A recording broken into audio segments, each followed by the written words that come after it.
Argentina আর বাংলাদেশের একটা লিখিত চুক্তিও আছে এবং আর্জেন্টিনা ফ্যান এবং বাংলাদেশের ফ্যানদের একটা আত্মা সম্পর্ক, যেটা আপনারা জানেন যে আর্জেন্টিনার ফুটবল ফ্যানরা বাংলাদেশের স্পোর্টস দেখে, বাংলাদেশের ফ্যানরা তো আর্জেন্টিনাকে দেখে।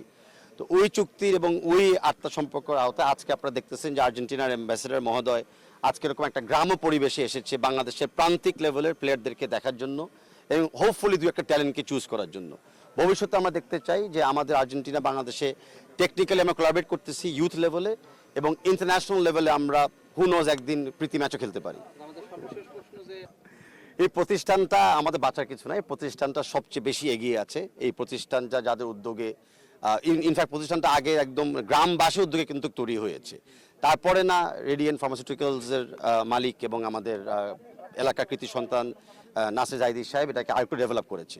তো সিন্স এরকম একটা মাটির চাহিদা ছিল যে আমরা গ্রাস রুটস প্লেয়ারদেরকে তৈরি করতে চাই, গ্রাম পরিবেশ থেকে আমরা তৈরি করতে চাই, তো সেই জায়গাটা আমরা আজকে বেছে নিয়েছি এবং আশা করি আপনাদের মাধ্যমে পুরো দেশ এটা ব্যাপারে জানবে, সোশ্যাল মিডিয়ার মাধ্যমে AFC FIFA এই একাডেমি ব্যাপারেও জানবে।